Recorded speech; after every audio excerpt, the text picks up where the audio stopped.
Martin. Machi. Anna. Okay, we're going to, I wanted to, the language, Mm-hmm. the language, Koloki? Say it again. Koloki, is that how you pronounce it? What are you saying? What are you saying? The language that you speak, I have them listed here, Mm-hmm. and I was trying to pronounce the Poloki, Poloki. No, I have no idea what you're saying. Oh, okay. Okay. Okay. So, okay, and the Bisa Hodie, the African Liberation School, and you teach at the University of Ghana at Legon. That's right. Right? That's okay, right. okay. Hold on. Let me make sure I got the volume up. Yeah.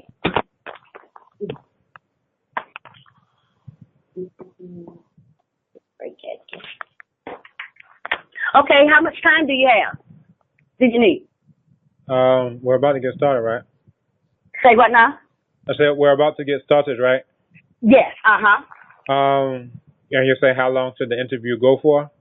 How long is the show usually? Till 11. Yeah, I definitely don't have till 11. Let's say like about Okay. like 30 minutes to an hour. Let's do that. Oh, that'll be fine.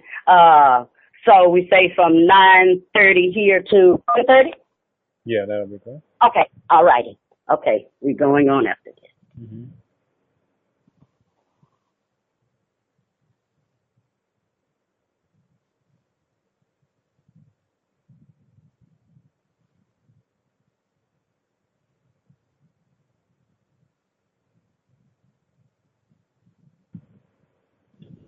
Yes, and the sage pot is delicious. You should check out the sage pot every other Saturday.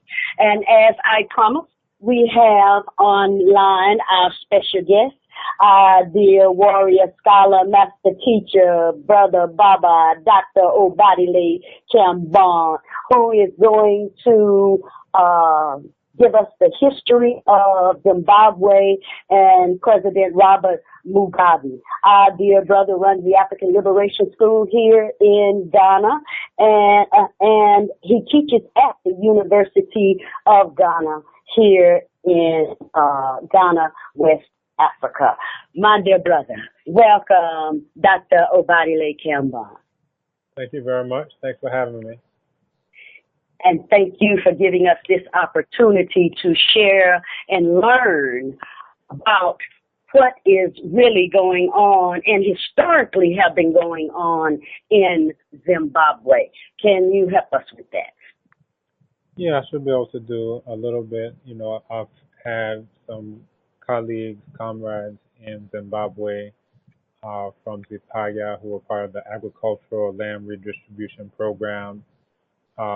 And then recently, in order to sensitize people to the issue of Zimbabwe, in 2015, we had a screening and then also an interview of Roy Agyemang, who had exclusive access to former now President Robert Mugabe for his documentary, Robert Mugabe, Villain or Hero. So I've kept tabs on the Zimbabwe situation over the years, you know, including direct contact with people who have, you know, been there, been part of things there, who have repatriated there, things of that nature. So, yeah, no problem. I'll try to assist where I can. Okay. Now, I don't know anything about Zimbabwe because, as you know, growing up in the United States of America and being miseducated about Africa, you know, we were taught nothing but Tarzan and Cheetah and black folks running through the jungle with G-strings. You know what I mean? Yeah. And so I have been educating myself about the countries here on the continent of Africa. And I've been sharing that here. I would go read different countries. And what I saw that all had in common was the Europeans in the midst of the confusion. Right. And I, in learning about, reading a little bit about Zimbabwe, saw that the different names that it was called. This cracker, Cicero Right. called it Rhodesia. You know, so can you just go through that history for us? Right. Yeah. Before I do, I want to go a little bit into ancient history, just to give some perspective that That's this right. struggle between blacks and our white enemies is not a new thing. So if you even go back to the prophecy of Nefertiti, this is about 4,000 years ago. It's authored somewhere between 4,000 and 4,500 years. That in it, it talks about these Eurasians. When I say Eurasians, I'm talking about Europe and Asia, saying that they will come into the Delta. We're talking about in Kemet, land of black people that people now refer to as ancient Egypt. And it says that these Eurasians will come into the Delta, and then all of the things that are delightful will perish, all happiness will vanish, the land will be bowed down in distress owing to them. These Eurasians who roam the land, the enemies have appeared in the east. The Eurasians have come down into Kemet, land of black people, saying that these Eurasians, again, Europe and Asia is one thing, they travel by their strength. They terrorize the hearts of farmers, seizing the oxen of plowing. And then it says, but then a king will come from the south.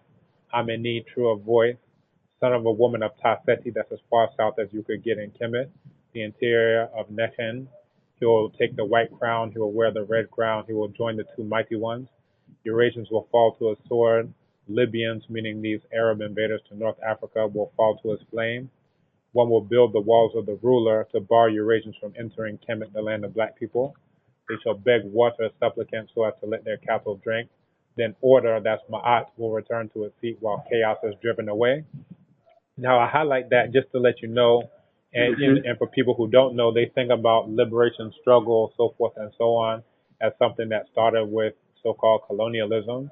And even to deal with colonialism, we deal with that as though that's the center of our history, as though we were not in history until white people came. So then everything becomes pre-colonial, colonial, and post-colonial, which centers our existence on when these Eurasians came recently. Again, just to put it in perspective, and I'll be quick about this, if you look around 3,500 years, we're looking at the time of Sekenin Retau, and in it, he's lamenting about this Eurasian, one of the Hyksos. Now, the Hyksos were these same white invaders into Kemet, the land of black people, and, all of the trickery that he was trying to do, saying you have to close down a hippopotamus pond that's, hundreds of miles away because I can't sleep because of the hippopotami, which was just a ruse, again, in order to, cause discord and bring about an invasion in the land of black people. Now, if you go, again, 3,500 years ago, you can look at Kamos, and he talks about these Eurasians who came into the land of black people, that's Kemet, and he laments the destruction that they make inside this Kemet, who made them the Kemetiu, the people of Kemet, serve for the Amu, that's what they call the Eurasians when they overran Kemet, their mistress. They can go to Yamos, who continued this very first war of African, which is black liberation. And in it, you have the testimony of Amos, son of Abana, who documents Yamos' victory over the Hyksos in order to drive away Isfet.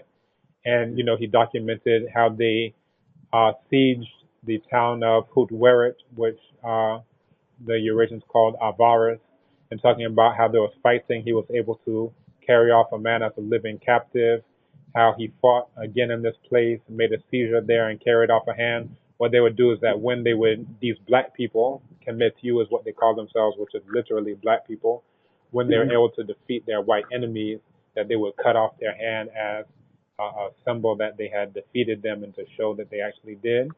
And then after they, were able to finally take Hutweret, then it was totally despoiled. They were able to, conquer them. And then they took the war into Sharuhin and besieged it for 3 years. If you go fast forward to Hatshepsut, who lived about 50 years after that, she, on her Tekken, that's what they call an obelisk, which is still standing there at Ipetsut, the temple of Karnak, as they call it now. She says, I raised up what was ruined for the first time since the Amu were in the midst of the Delta, who'd wear it, the foreigners in their midst, destroying what was made. So she's saying that for the very first time since that time that they came into the land of the black people, she was finally able to raise up what they had destroyed.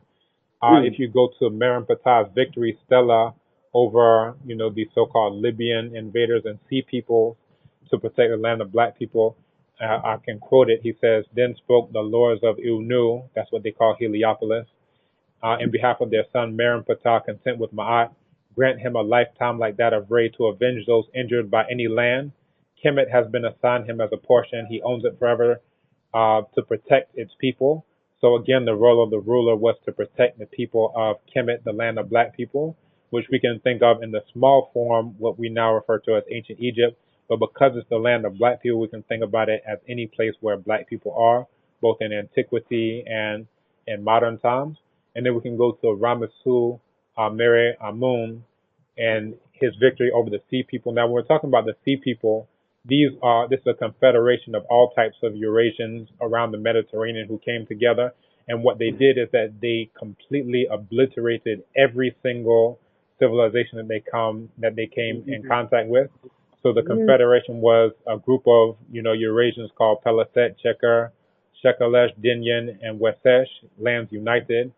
And what they did is they destroyed even rivals of Kemet that were seen as being huge enough to be rivals of Kemet, including Hatti, Kode, Karchemish, Azwara, Alasia, that they destroyed them and obliterated them off of the face of the planet. A camp was set up at Amuru, which was another place, and they desolated its people, its land, like that which had never come into being, meaning that they completely destroyed it to the place that it looked like it never existed in the first place.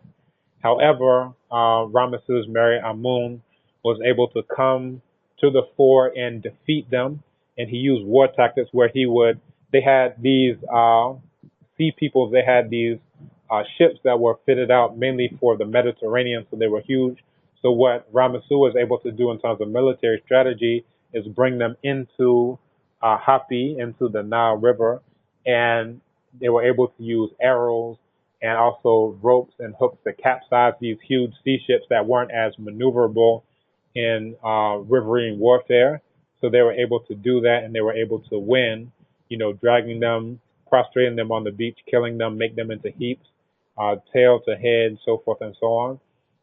So now those white lands, these Eurasian white lands, turn back from even mentioning Kemet, because when they even pronounce the name of Ramesses Mere Amun, who they call Ramesses III, that when they even pronounce his name, that they were burned up right there.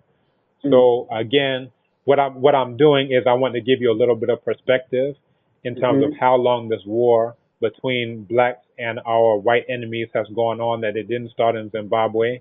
It didn't start in the 1800s. It didn't start in the 1400s, that this goes back 4,500 to 5,000 years ago, to the very beginning of recorded history.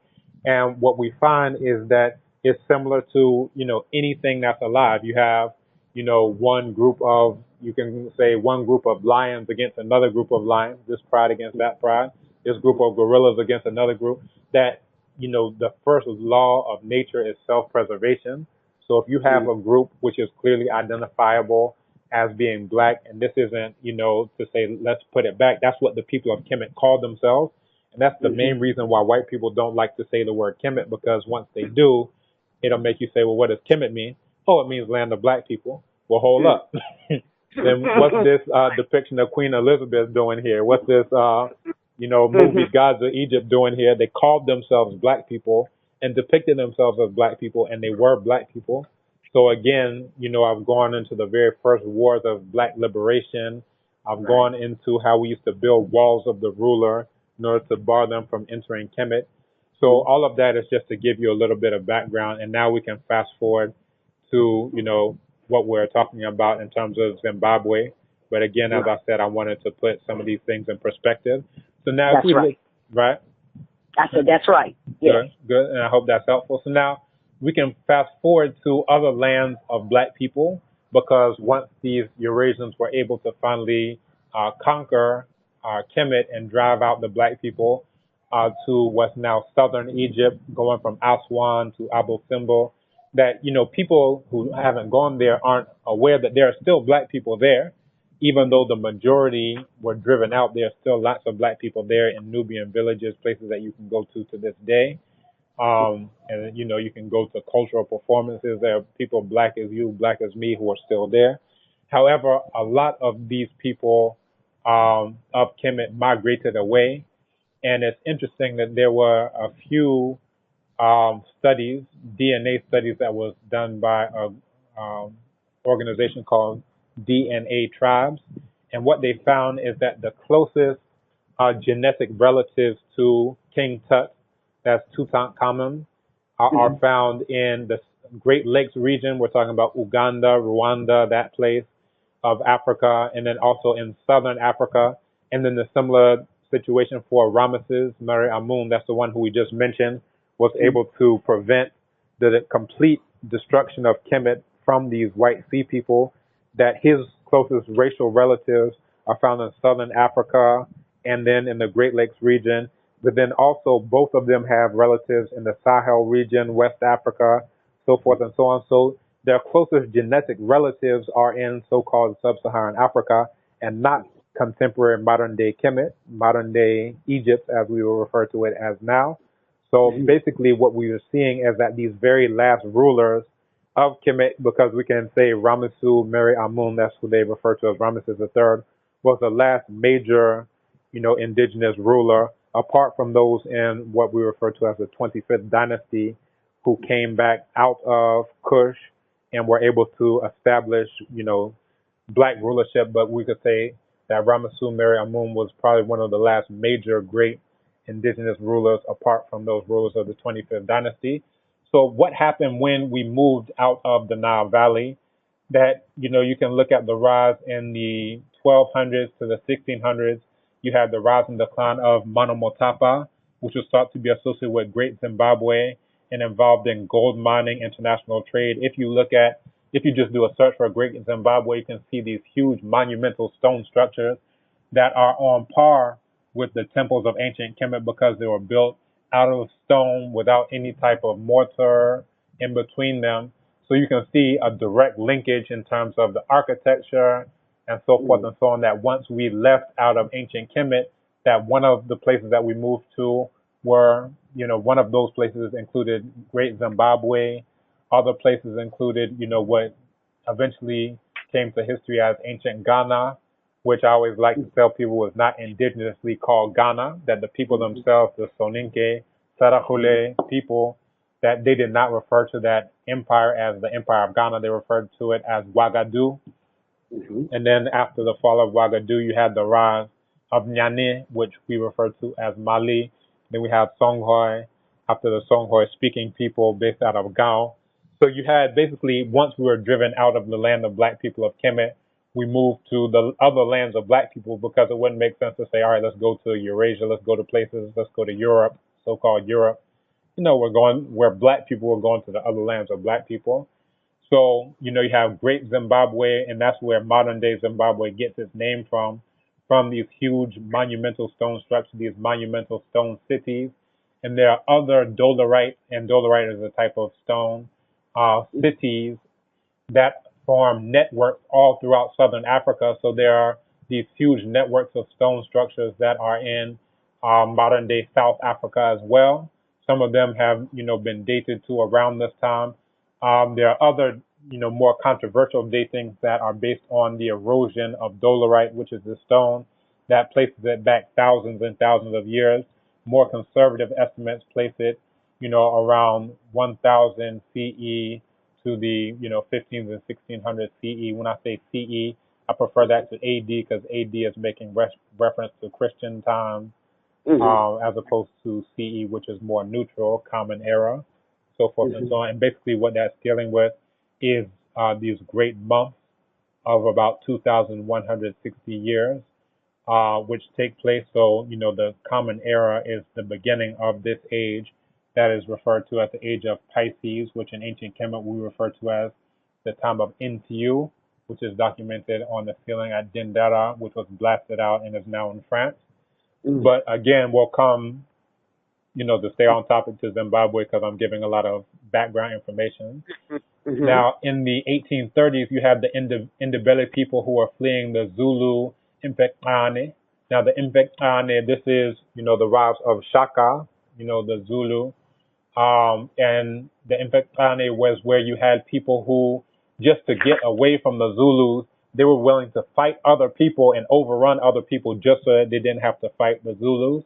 So you have the Ndebele people who, if you do a search for the Ndebele people, you'll see that they are noted for their houses. They're very colorful houses of all Mhm. types of colors, beadwork, and things of that nature. Very distinctive people.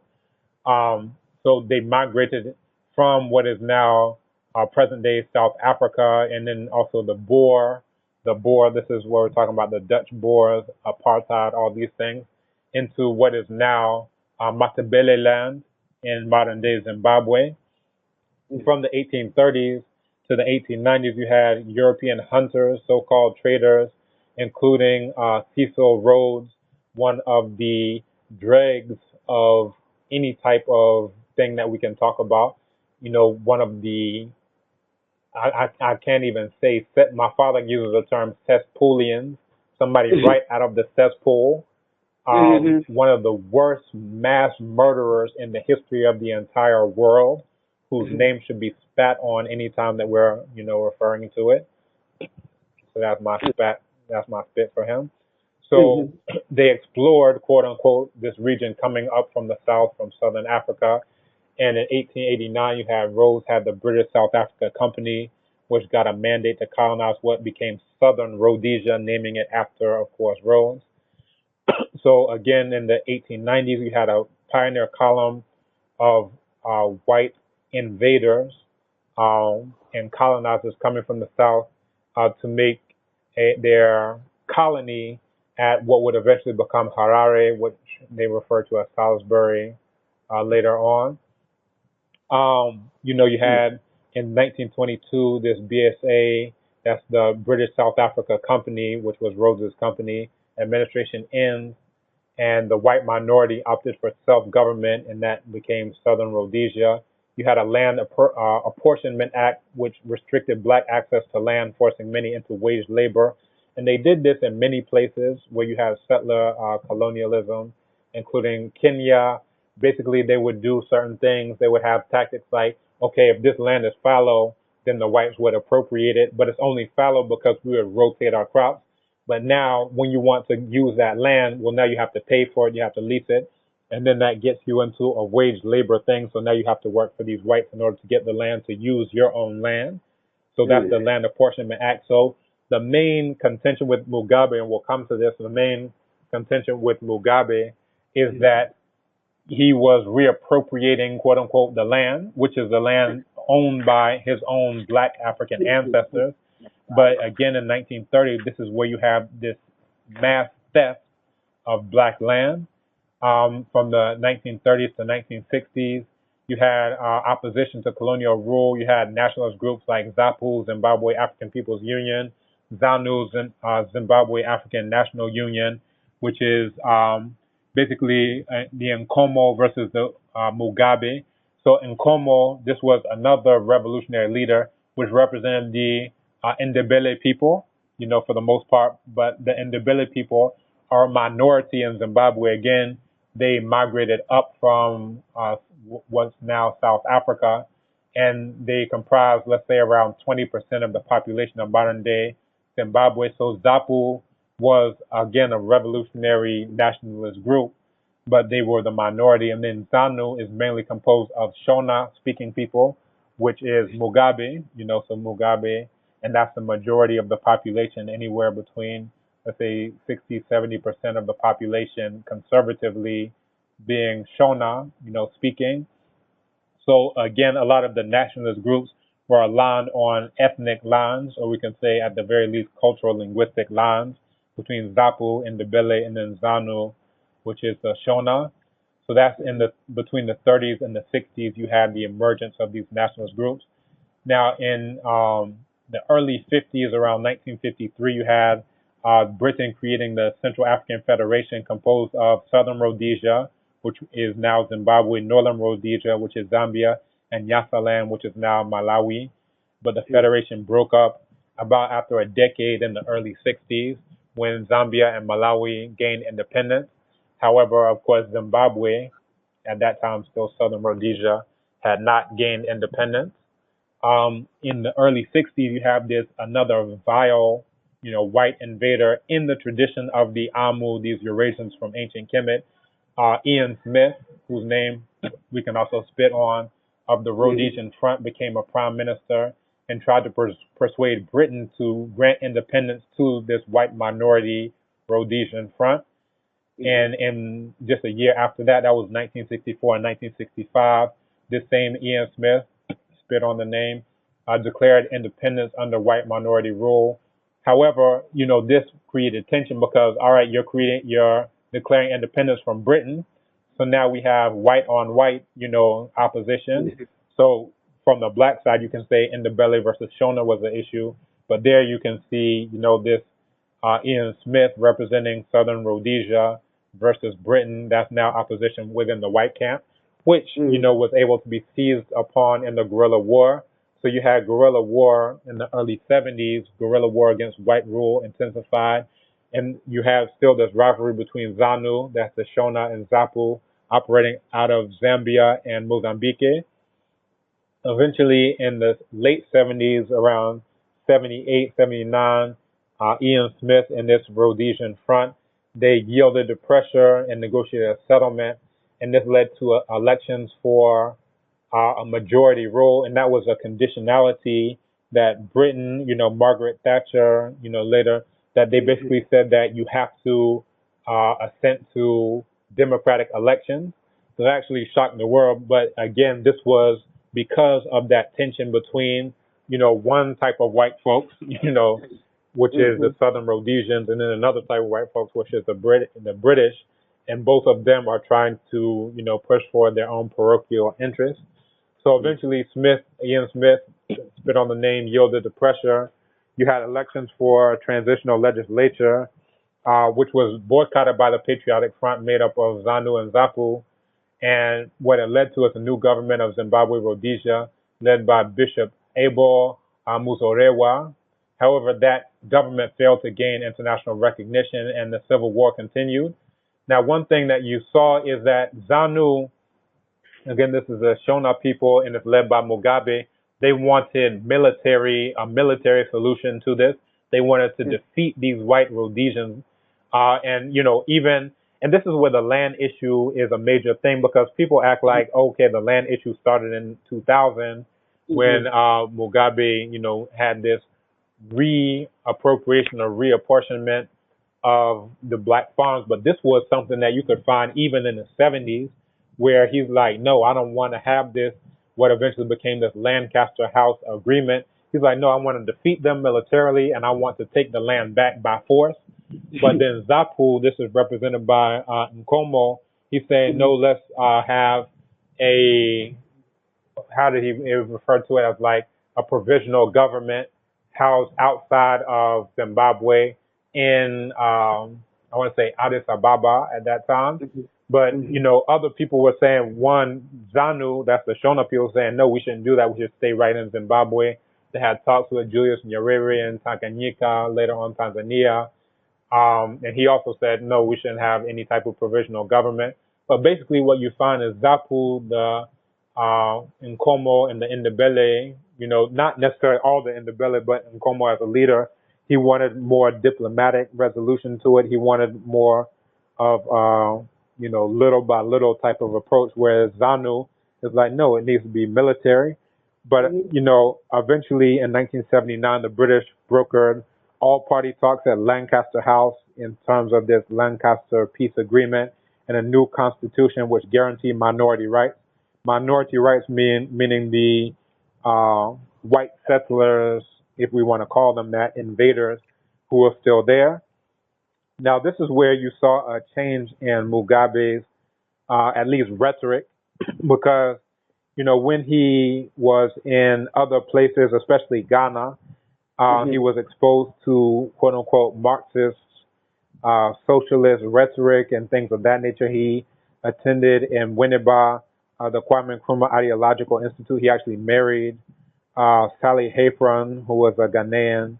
And, this is where he got more of this, Marxist, socialist type of politics. But then that increased as he was a teacher in various places, in Southern Africa. So, basically he became a Marxist and he had that type of rhetoric, revolutionary rhetoric, things of that nature. But he after, this agreement, he kind of toned it down and then he started talking about racial reconciliation and, saying, he didn't want this exodus. And a lot of that, came about because of interventions from Samora Machel, basically saying that you don't want white flight, as what happened in his country, saying, try to kind of tone that down because eventually your economics will suffer if the whites leave. The blacks who are there haven't been trained to take care of, especially large scale farming and all these other things, which were the sole, the sole province of these whites who were there. So you see, after the 1980 victory of ZANU, he had a quote, and I actually want to give that quote. He says, "The wrongs of the past must now stand," and this is Mugabe I'm quoting. He's saying, "The wrongs of the past must now stand forgiven and forgotten. If we ever look to the past, let us do so for the lesson the past has taught us, namely that oppression and racism are inequalities that must never find scope in our political and social system. It could never be a correct justification that just because the whites oppressed us yesterday when they had power, the blacks must oppress them today because they have power. And evil remains an evil, whether practiced by white against black or black against white." So you can see, this, type of reconciliatory tone along the lines of, later on what Mandela would do with the Truth and Reconciliation Commission. So, people may not be aware that Mugabe was awarded an honorary knight status by so-called Queen Elizabeth. So to some degree, especially after he toned down this revolutionary rhetoric, he became to some degree like a darling of, the UK and so forth and so on. He appointed 2 white ministers, David Smith and Dennis Norman, to his government. So, and I think a lot of this was the influence of Samora Machel, who was saying, don't allow white flight to take place. But even still, you had like a good 10% of the white population who left because they're like, hold up, we don't want to be under a black Marxist. Our children won't be able to secure jobs. So you had about 1,700 whites who left Zimbabwe because they were like, hey, we got black people in control. We're not trying to do this. We want to be under white minority rule in South Africa.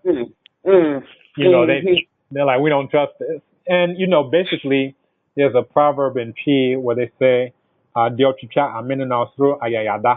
which is one who cuts throats is scared to lay on his own back, which is basically to say that you're paranoid because you've done wrong to everybody else, that you think that justice exists, and if justice exists, then somebody needs to come around and cut your throat. And you can think about it like a white woman who clutches her purse. Yeah, she needs to be clutching her purse because she thinks if anything called justice exists, you should club her upside the head and then beat her to death with her own purse. So that's why she's scared, because she's supposed to be scared. If you know that you've done wrong, then you think that wrong should be, not even wrong, that justice should be done in equal measure to you. So that's the idea. But again, let's come back. We're kind of trying to follow, a timeline of events, and then we'll, keep going. So now you can look 1980, that he was a veteran. And Mugabe, he actually was in, these so-called Bush wars. And you had, these times where the ZANU forces, which is, again, mainly the Shona people, crossed into, at that time, southern Rhodesia, that they killed all these farmers. You had all these times where, they were able to actually make serious military incursions.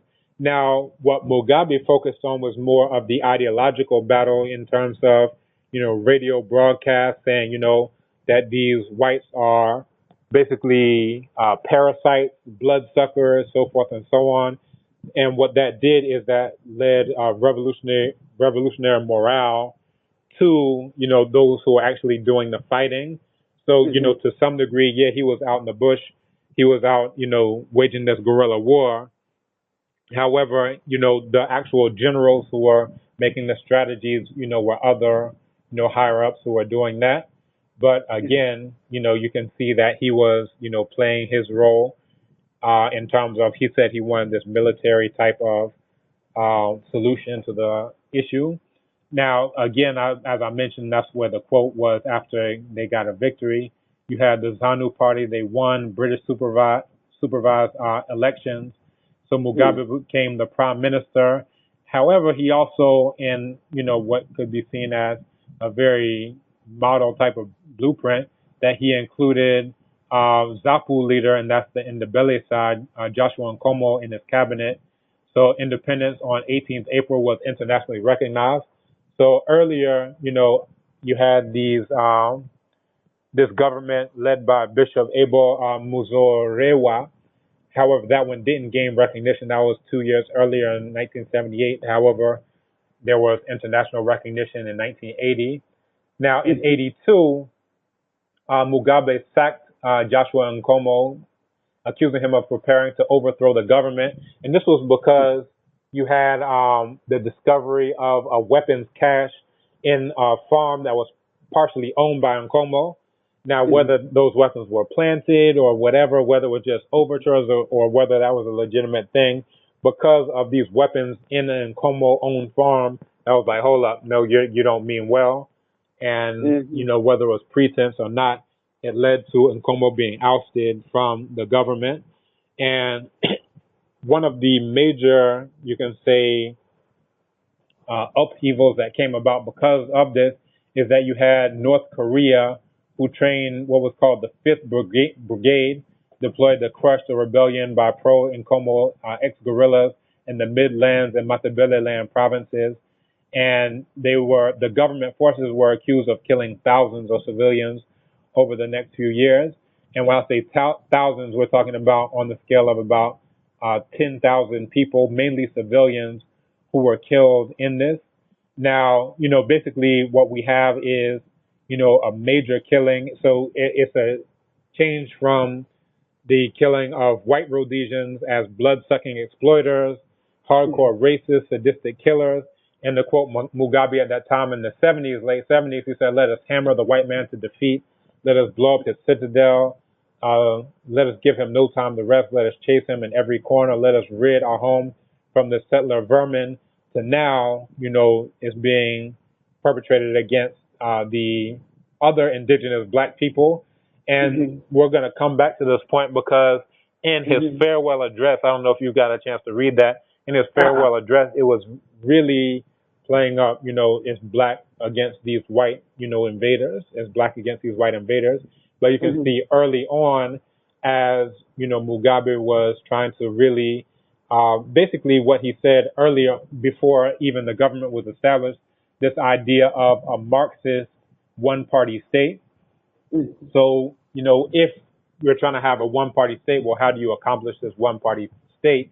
Well, you need to basically get, other parties who are there, ZAPU, other people who are trying to do other things out. And this was done through, very, we can say, hardcore violence.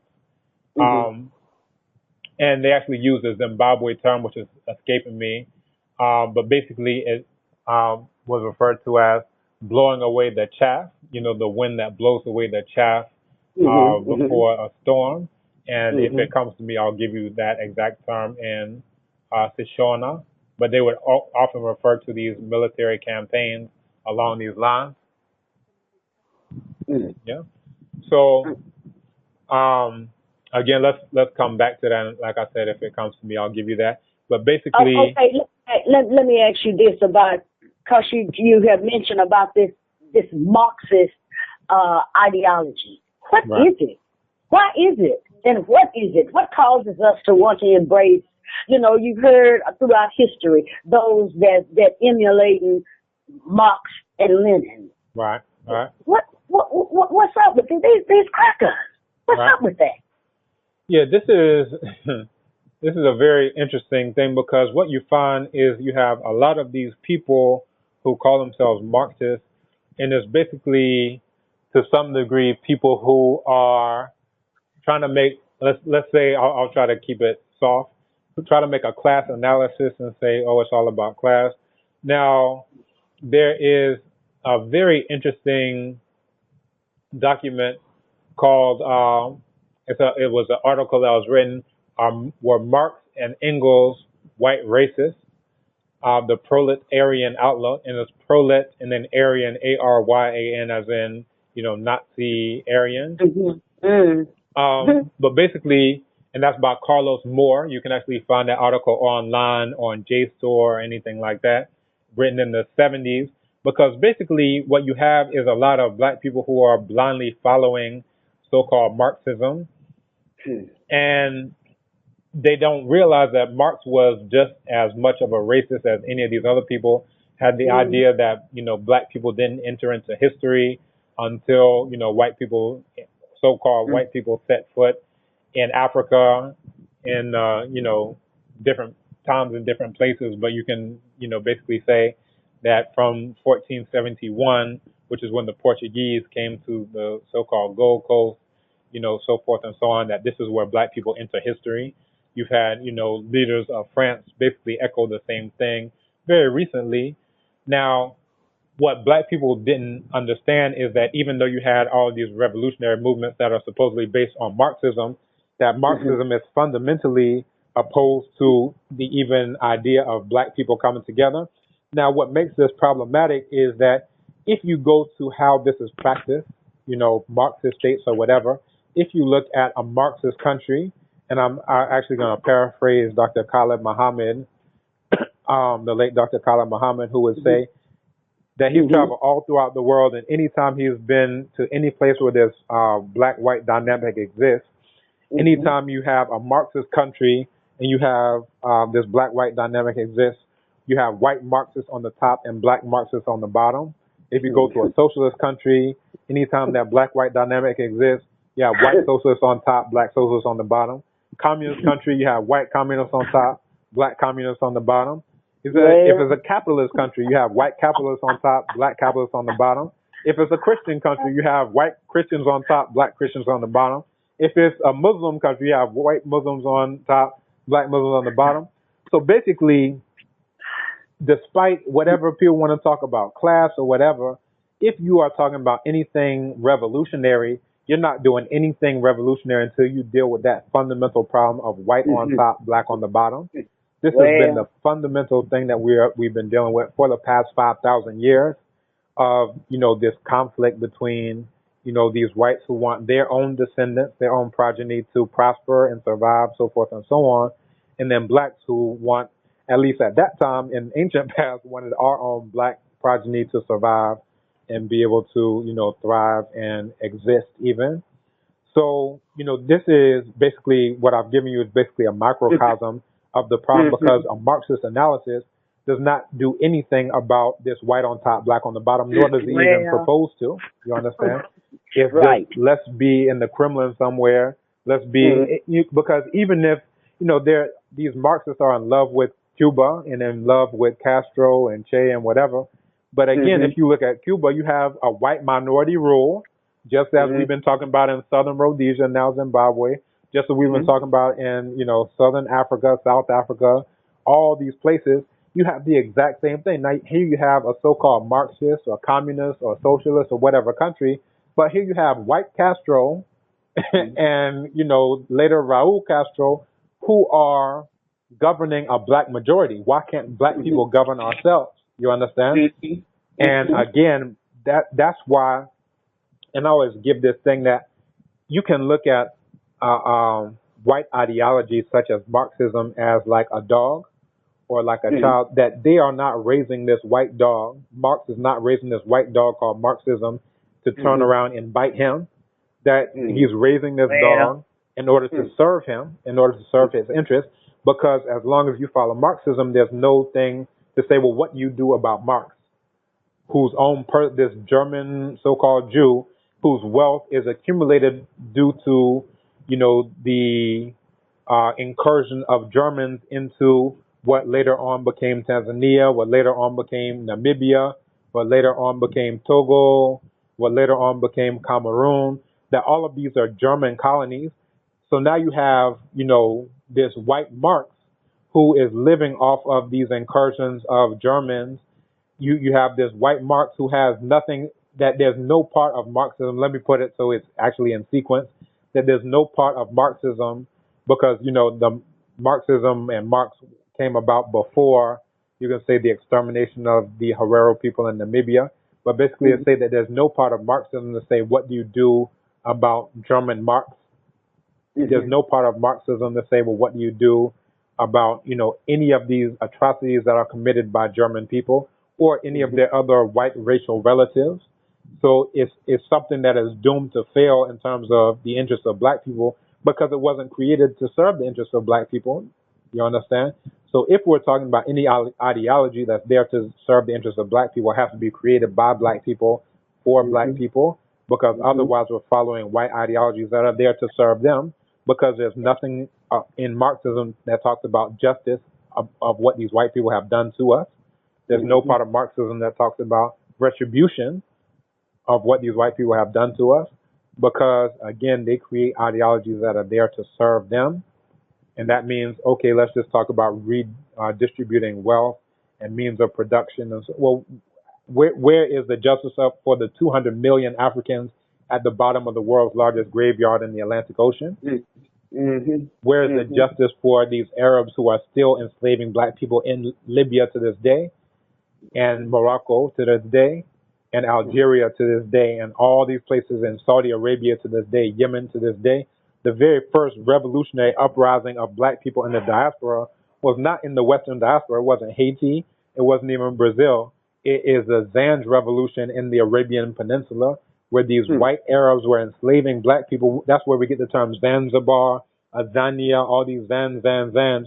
It's come because that's what the Arabs referred to the black people who they enslaved from that so-called Swahili coast in Eastern Africa. They referred to them as the Zanj people. So the Zanj revolution was able to finally overthrow them and establish a government that was able to keep these white Arabs at bay for a little over a decade. And then even after that, you had the remnants of, this Zanj revolution that was still able to wage guerrilla warfare. So, again, putting this all in perspective, that Marxism or communism, and I look at it like this, and I always give this analogy by Bobby Wright, a noted psychologist, where he says that this is like the bull and the matador. Because if we're fighting, let's say, capitalism, because that's what Marxism is about, it's just a critique of capitalism, and it doesn't really even articulate what Marxism or communism or socialism is. It's just basically critiquing capitalism. Now, if you look at that, you can look at it as a matador and a cape. So here we are chasing like capitalism as a problem, and then we chase after it. However, we're leaving the white person who created capitalism there and standing. So that's the matador who's just holding the cape. So we chase after that one. And then say, oh no, that's not the problem. The problem is racism. So then we chase after that one. Every single time we chase after it, the matador is taking a dagger and stabbing it into the bull's neck. So we're the bull who keeps chasing after this cape and that cape and this cape and that cape. They say, oh no, the problem is neoliberalism. So we chase after that one. Another problem is communism. We chase after that. Another problem is socialism. We chase after that one. But basically, the problem is that we never focus on our actual white enemy. You understand? Right. We just chase after the things that they create. We say, oh, no, the problem is Christianity. Look at this white Jesus. Now, I'm not saying all of those things are problems, but none of those is the problem. The problem is the one who keeps creating these things for you to chase after. You understand?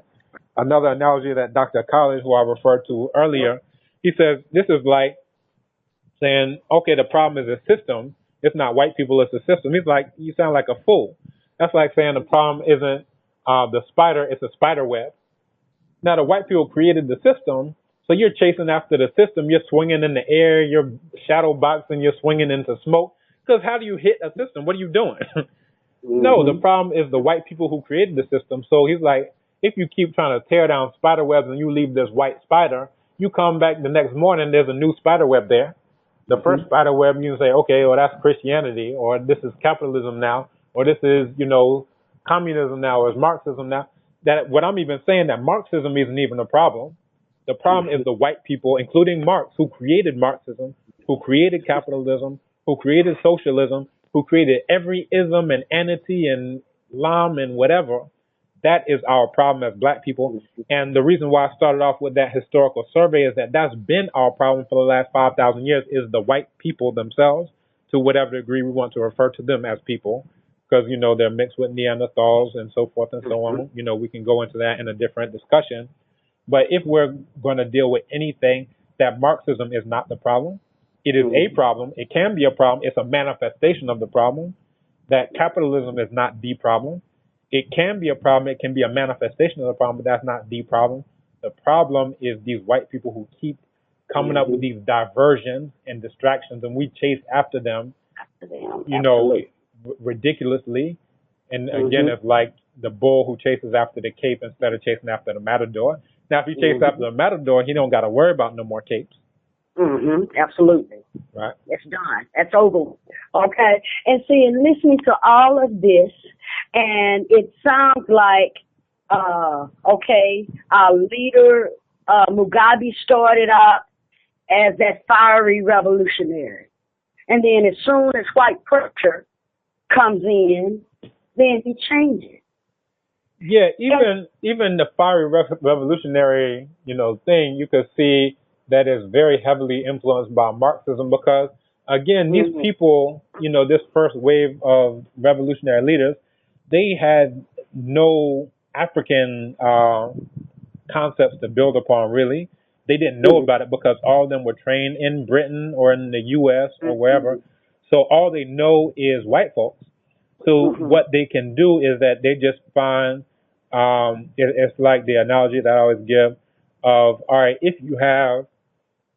if I make a huge feast, everybody comes and partakes of it, then these white people who came to my feast, they go and vomit it up. And then they come to me. Now I come sifting through this vomit trying to find African spices. You understand? This is like how we do with Christianity, trying to find the African origins of Christianity and African origins and say, oh, well, this is African socialism or this is whatever, or we practice because you don't know what it is. So now you just try to take the white thing that they brought to you that, you know, may have been based on your feast at one point in time, but a lot went on in the bile and in the stomach and in the intestines of these white folks. So here they vomit up their bile. All right, well, that has fundamentally changed the nature of, you know, what they got from you, whether that was African origin of Christianity or African origin of socialism or African anything. But if you don't know what that original thing was, then you just have to take the white thing and then try to sift through it, trying to find African spices in the white Marxism. So from that, they just were looking for the vomit that tasted the best, and that one happened to be Marxism. That seemed to have the most revolutionary potential and so forth and so on. So they say, all right, well, let's adopt this. But, you know, if you have African sources, if you know what those African sources are, then you can draw from those because those can be made by you and for you, specifically for you, for the interest of black people.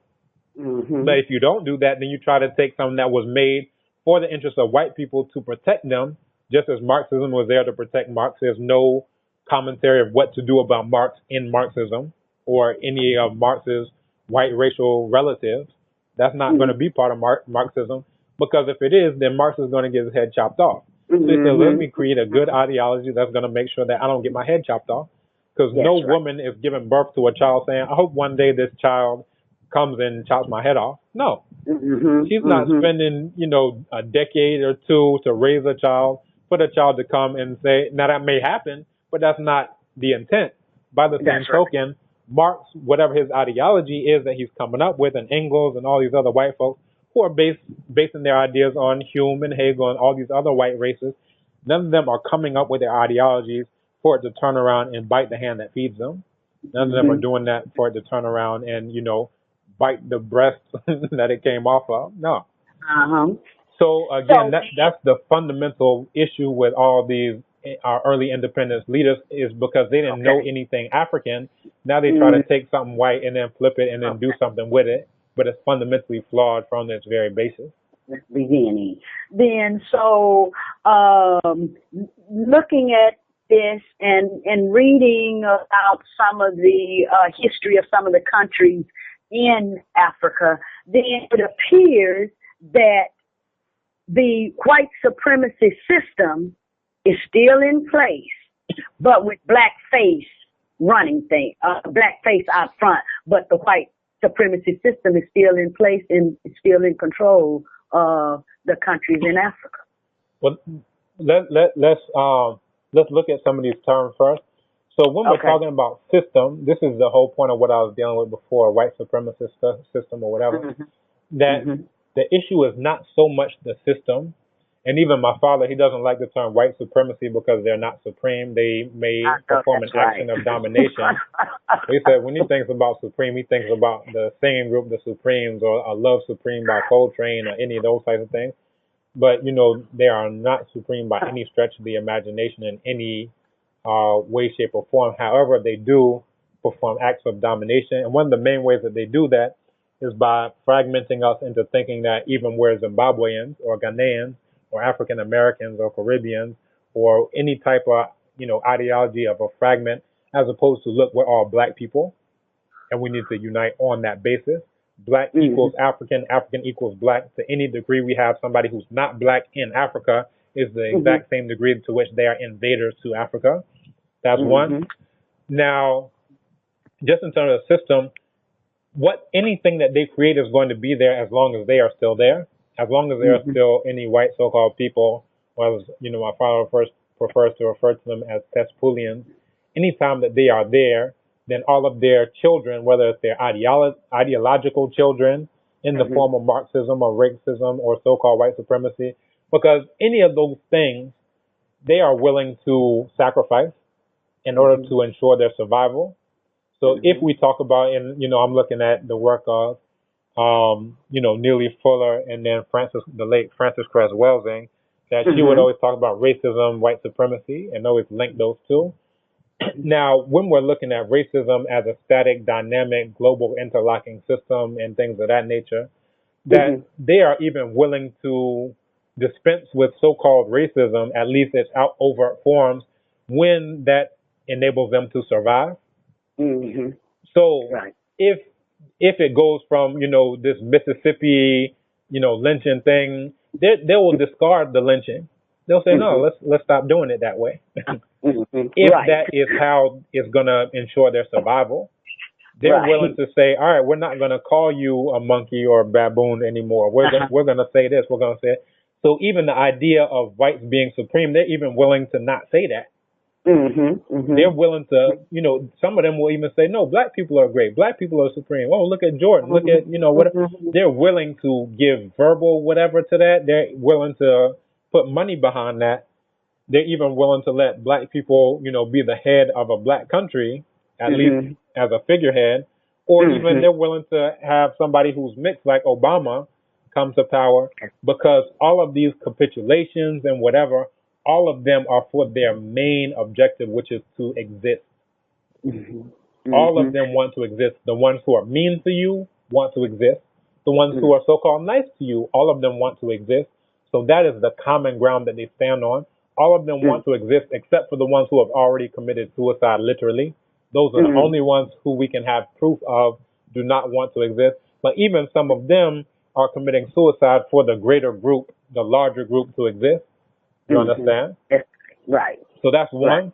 Now, just in terms of the blackface on white government, you know, that one is very demonstrable. You have in Kwame Nkrumah's book, Neocolonialism, The Last Stage of Imperialism, he actually defines neocolonialism as that where, you know, you have all the outward political trappings of independence, but really the economic and therefore, by default, the political system is controlled by the outside.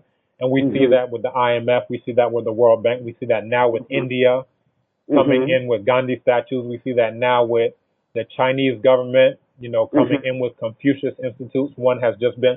And this is a proxy war between India and China. And this is why I don't like to say Europeans, because all Eurasians are Eurasians. Eurasia is one continent.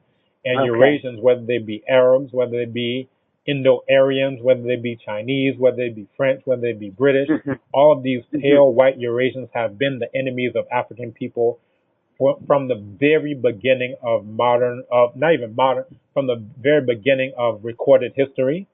If you look at the autobiography of Winnie, and this is the very first military document of note on the entire planet Earth, it talks about when His Majesty took action against these Eurasian sand dwellers. Again, Europe and Asia is one thing.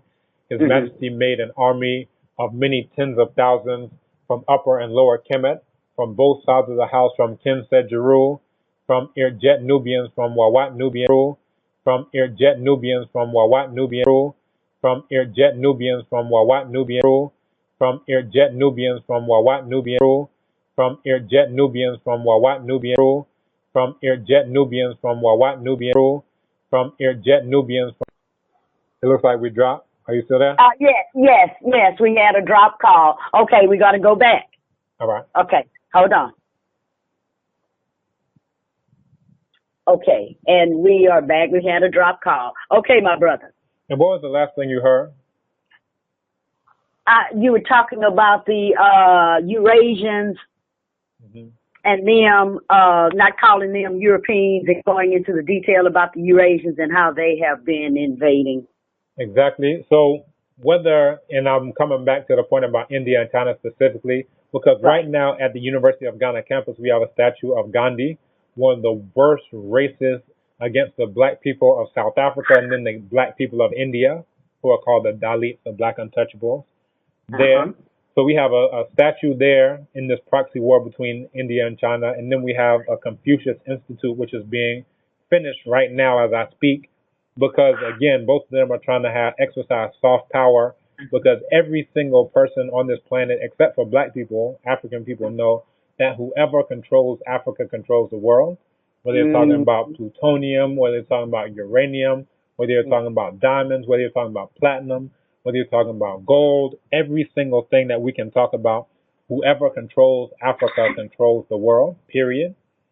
So, again, let's fast forward back to the Zimbabwe situation and, the fact that we have neo-colonialism, all these outward trappings of, political power, but economic policy, especially controlled by the outside, but even cultural policy controlled by the outside, because they, in the past, they would bring country music, just distribute tapes and, airdrops or whatever. So, you can have this soft power now when they want to do things. Oh, yeah, I'll do that because I love Elvis. And, like Mugabe used to talk about Elvis and, some of these white artists, because that is the cultural, influence there as well. So, yeah, definitely we're in a state of neo-colonialism. However, neo-colonialism is not the problem. Again, it's a manifestation. The problem is the white people. So stay focused. All of these things are diversions to make you think that those things may be painful, they may be hurtful, but again, you have to think about, and the analogy I always use is, think about I'm on one side of the table and here the torturer is on the other side of the table, right? Now here's this guy who's torturing me. So he takes a corkscrew and sticks it into my eye. He removes it from my eye, and what do? I take my fist and I beat the corkscrew and say, bad corkscrew, bad corkscrew, bad corkscrew, right? So now he takes the ice pick, then he sticks that in my ear, and then he removes it from my ear, and then I take my fist and I beat on the ice pick and I say, bad ice pick, bad ice pick, bad ice pick. Now, the corkscrew was painful, right? I can understand that I don't like the corkscrew very much. The ice pick was painful. All these other implements, he has a knife, he has a, hammer, he has this, he has that, all these things. I don't like any of those things. But the problem is I'm not focusing on the torturer across the table. If I was intelligent, I would say, let me do something about the torturer rather than the tools that he happens to be using, right? So neo-colonialism, I don't like the fact that neo-colonialism is a corkscrew in my eye, but that doesn't make the corkscrew the problem.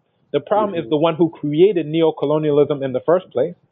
Now, one thing that these Eurasians do is they say, well, if you do to me what I did to you, then you'll become just like me. Exactly. So basically what they do is they give us a distaste for Ma'at. Now, Ma'at means justice. Now, That's by right. any definition of justice, if you did something to me, some type of retribution, and I gave a talk That's called right. reparations, Mhm. retribution.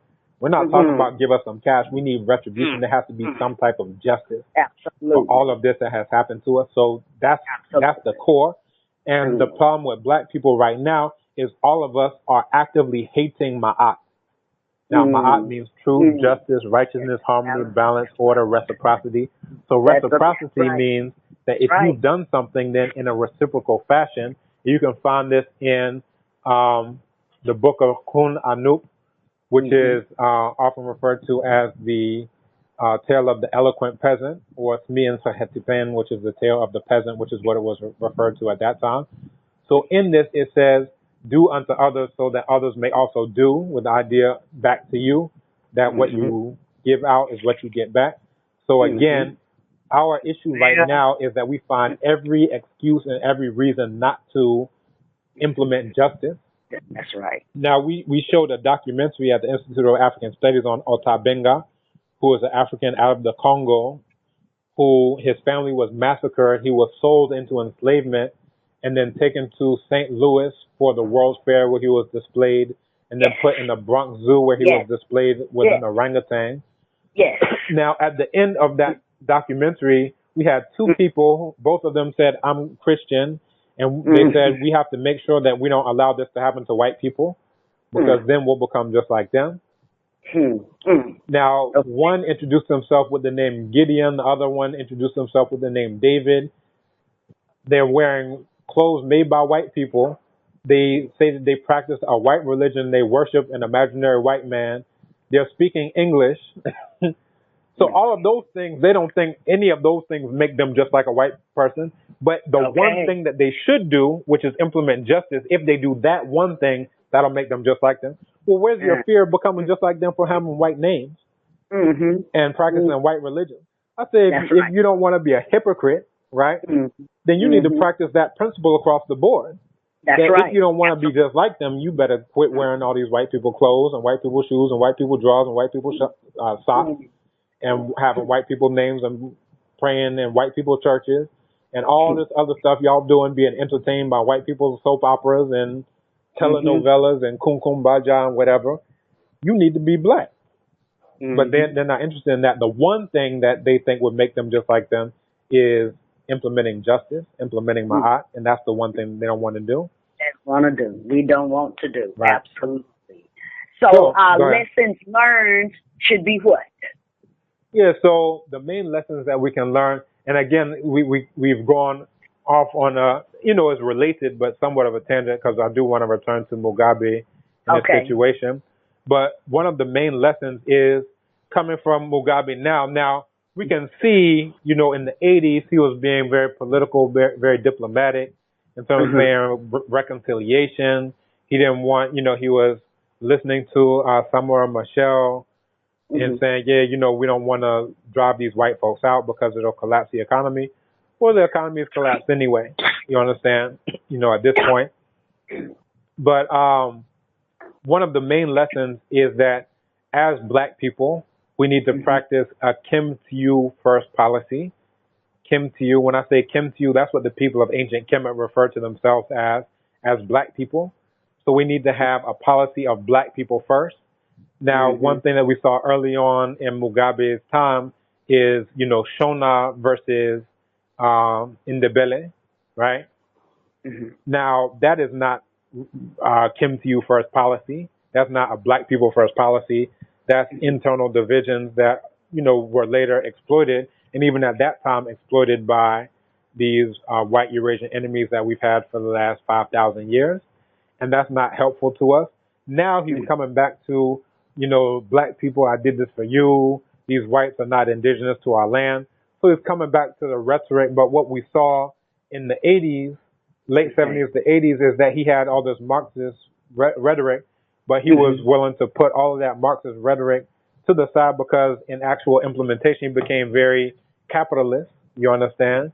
He had, Mhm. all these conservative capitalist policies, accepting aid. And that's even why, the West, quote unquote, these white folks were able to put the squeeze on him because they had accepted aid, IMF aid, The British, under the Lancaster Agreement, were to give somewhere around 40-some million pounds, per year for a land redistribution thing on a willing seller, willing buyer agreement. So all these things, you saw that he was willing to compromise on the rhetoric when it came to actual implementation. Now you saw that he had all this black rhetoric, yeah, we're all black, we're all black. But then when it came down to the implementation, now it's Shona against Ndebele. You understand? Where it came to, now he's going back to that rhetoric. But it's like, well, when it came time, was it really about black people? You understand? In the actual implementation? Because when it came to the farm redistribution, you had sometimes where you have ministers, and I want to give a shout out to this brother Roy Ajiman, who I mentioned earlier, because he gave a very balanced view. He had this documentary film, Mugabe, Villain or Hero, where, he was showing some of these other sides where you had accusations of corruption, especially from his wife, Grace, who he got involved with in an illicit extramarital affair, who bore 2 children for him out of this affair, and all these things. But that to the side, the main thing was, she's having all these diamonds. She's having these apartments in Dubai. You have all these black people who are suffering, but you have her living it up. You understand? And then Mugabe as well. He had, a mansion in this exclusive white neighborhood, all these types of things. So the question becomes, is it really about black people? Is it really about a Kim to you first policy? Or is that just something that's going to be wielded, when it's convenient?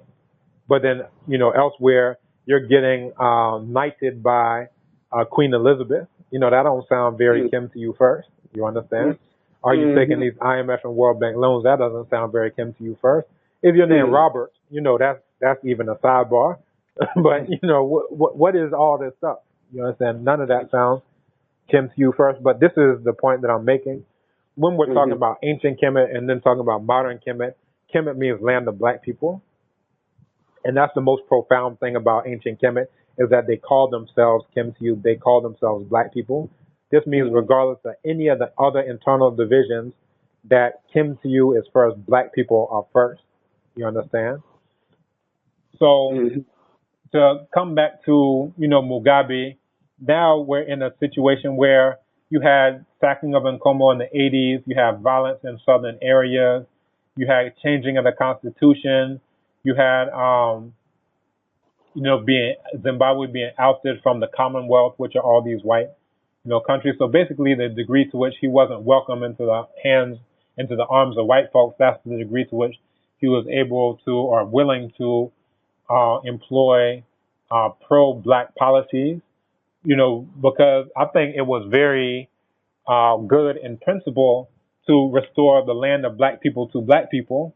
But again, the main critique of these black people who also advocate that or that, it seems to be a bit, how would I put it, opportunistic, even though I would temper that by saying that was always something that he was talking about. That was even at the core of the dispute between ZANU and ZAPU, was what to do about the land. That came up in the Lancaster Agreement. That came up all throughout every single thing. But then it came about, the critique is, the timing. You understand? Why are you doing this only when it looks like, you may be on the way out? Now you're trying to get, these other things.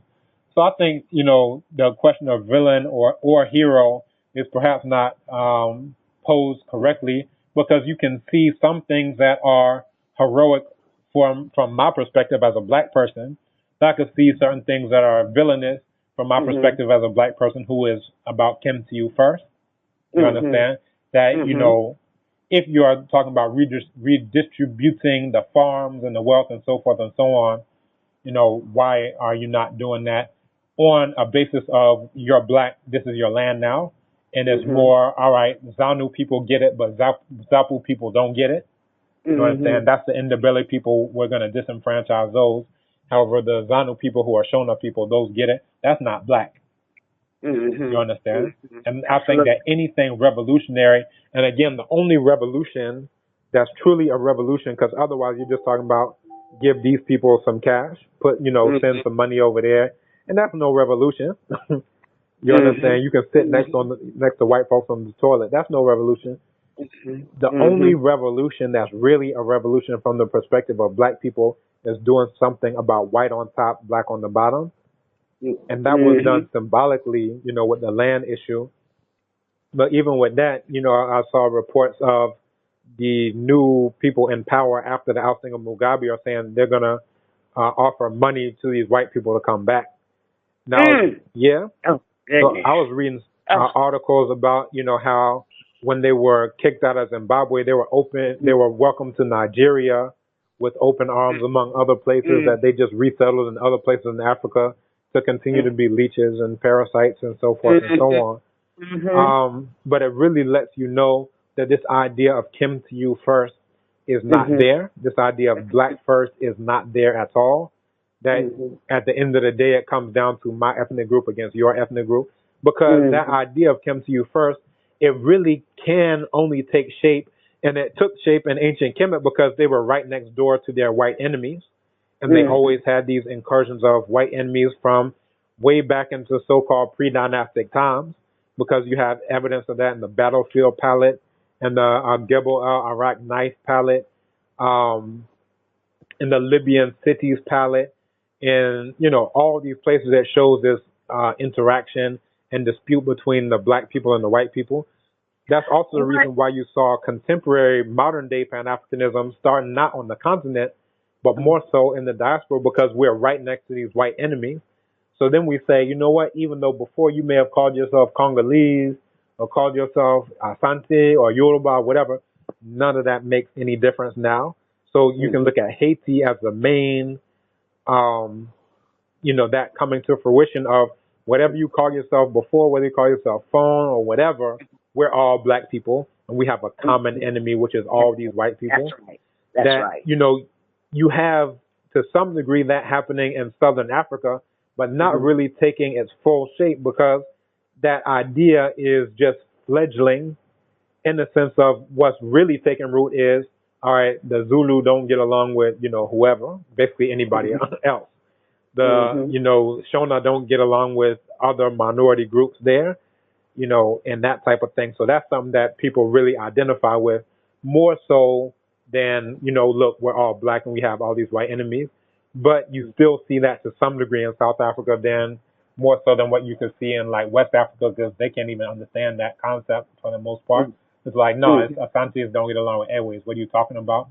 The only time where they start to get that Kim to you policy tends to be where they travel outside to the U.S., like in Nkrumah, or the U.K. or whatever. Then it becomes about, we're going to show that the black man is capable of managing his own affairs.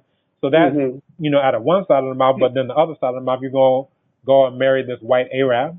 You understand? So where from that? You understand? So that means that idea or that concept isn't really understood, because the white Arabs were the very first imperialists and invaders to Africa. So you can't say that you're anti-imperialism if you are not doing anything about your very first imperialists, who are these white Arab invaders who are still on stolen land, land of black people.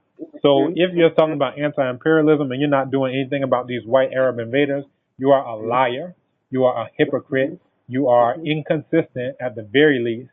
So, these are the things.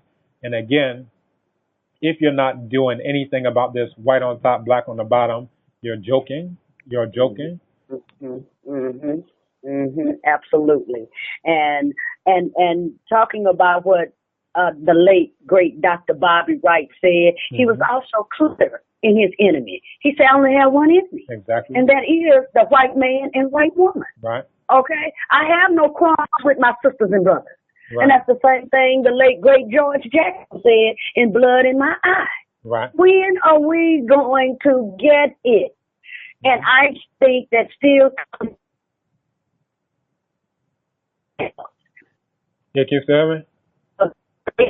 children in a total different mindset than what we have here today for our future moving forward. Right.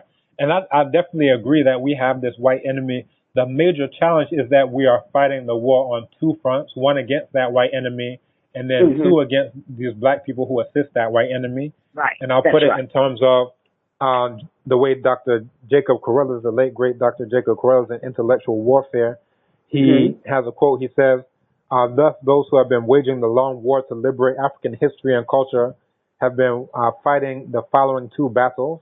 One, an international war against the European intellectuals. I would say Eurasian, because again, Europe is just a figment of the imagination. Europe and Asia is one landmass. But I digress. And then two, a civil war against the colonized African spokespersons who are trained by Europeans to undermine African independence. The war is truly, as Anderson Thompson says, a battle for the African mind, or Asa Hilliard in the First World Alliance put it, a battle to free the African mind. So again, that is the main enemy, but the other front of the battle is black people who don't know that that's the enemy, and therefore all of the things. And when I talk about undermining, the struggle for African independence, that happens on many ways. Even to call yourself, a fragment as opposed to black, and saying black and African as synonyms, that is another front, because as long as you identify with a fragment or anything other than kin to you first, which is black people first, then, and this is, why Chinwezu also has a problem with the term African, not because it links us to a landmass, but because it allows these Arab and these same Dutch Boers and these same white British and what was Southern Rhodesia, now Zimbabwe, it allows them a claim to saying, look, we're African. And I remember when I was in undergrad, you had these white, I went to undergrad at the HBCU, you had these white folks coming out of South Africa and other places, and they were getting minority scholarships as quote unquote African Americans, because they said, look, we're from Africa, right? So as long as we use that term African, there's right there from the outset the incipient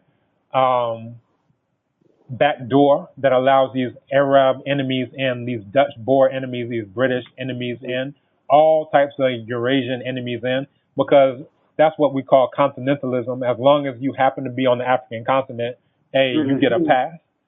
And no, it has to be based on black equals African, African equals black. And that's why I like to, and why I've recently been using the term Kemet, because as long as we use Kemet or any indigenous African term, Kemet means black, and it links us to the land of black people, right? And then built in it is the word Kem, which is black.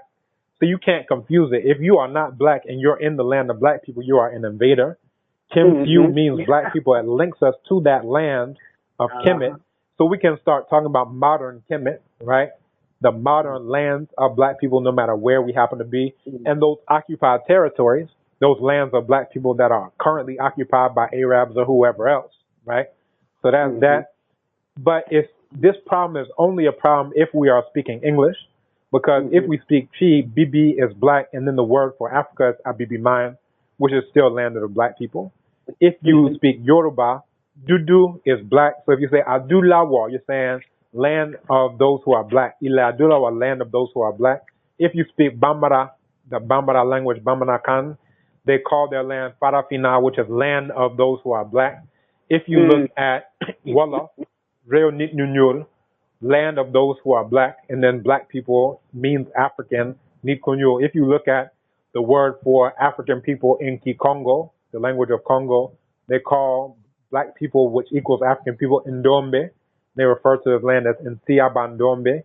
If you even look at the language of Arabs, they, even in their language, they say this is a land of black people. That's where it comes, Bilad al-Sudan, land of those who are black, right?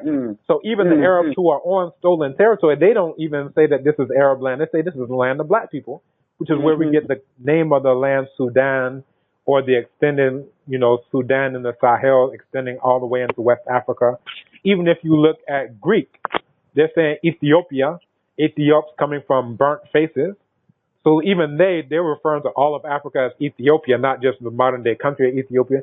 They're saying that this is a land of black people. If you look at the term Negro and Niger and Nigeria and all these things coming from that pronunciation, coming from the Roman Latin origin of Niger, and all the Negro, all the things that come from it, including words that we don't particularly care for, all that is referring to the land of black people. So everybody is clear that this is the land of black people, except for those who are trained by Europeans to undermine African independence. And I refer to it as all those who have white parents.